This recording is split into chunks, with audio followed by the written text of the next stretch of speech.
As soon as I managed to make it home, cursing my leg and life in general, I refilled Cap's water bowl, and he lay flat out in the shade near the AC unit. Then I headed up for a shower, which was an awkward mess in itself, what with wrapping everything in plastic and trying to balance while doing it. Sean had told me not to push it, but I'd be damned if I was sitting around and doing nothing. So after the shower, I wondered what I could do next. Gardening? Christmas shopping? Given it was getting closer to the big day. I'd filled my days so far looking for Jason, thinking about what he was doing, wondering how I could help him, contemplating the kiss we'd shared, and the way I'd shoved him away. Yeah, none of it would leave my brain because I had too much time on my hands. Coffee on, standing in my cool kitchen, I stared out the window at the front of my house. Down past the paved front yard to next door where Sean had moved when he'd married Asher. I wished I could shake the feelings of discontent gripping me as I leaned on the counter, all alone in this big house. I wished I could go and visit next door. I had this desperate urge to take Mia to the park. That always helped when melancholy loneliness hit me. But I knew Sean, Asher, and Mia wouldn't be back for an hour or two. Some meeting in LA for the adoption they were researching, so there went that idea. They would provide such a good home for a child in need, or children.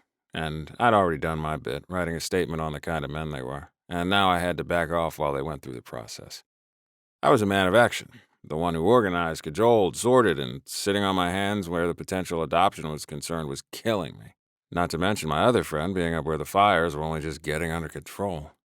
A hummingbird flittered past the window, and I let out a heartfelt sigh as it hovered by a bush, dashing back and forth every so often, and then darting over to next door. I followed its trajectory and couldn't help but smile. There was something about the tiny birds that fascinated me and infuriated Cap. He was yet to catch one, and never would. They were too fast, too wily. And he was never going to win the game of tag when he considered hiding behind a small bush was good enough camouflage not to be seen. Idiot dog. A flash of color caught my attention, scarlet against the wood of Ash's porch, and I leaned awkwardly over the sink to get a better look. There was movement, someone standing there, and for a second I thought it was Ash, and I felt lighter. They were home. I could go visit and make my pitifully lonely day infinitely better with a Mia hug. Even if she did call me Fido, which was Eric's fault, the asshole. The figure moved again, and I couldn't quite see, but I knew enough to see it wasn't my friends or Mia or anyone I recognized. Maybe it was a neighbor? Was I ready to face the possibility of a random tuna bake delivery from Gina the vampy cougar just to see another person right now?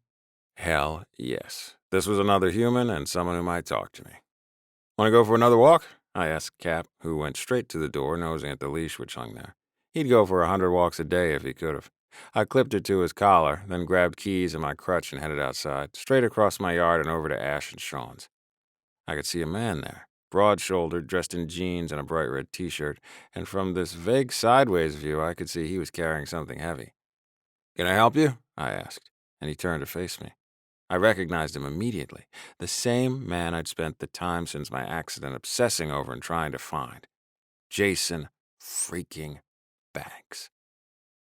Jason? He was standing in front of me, a child in his arms. He had a scruffy beard, blood matted from a cut on his lip, his left eye swelling, and his t-shirt ripped. He was motionless, blue eyes wide, staring at me as if I was going to arrest him. Christ, he was a mess and desperate. I'd seen that look too many times to ignore it.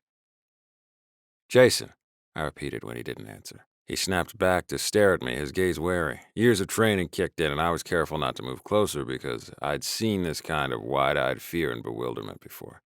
Jason was haggard, holding the girl tight, and poised to run. "Help us, please,"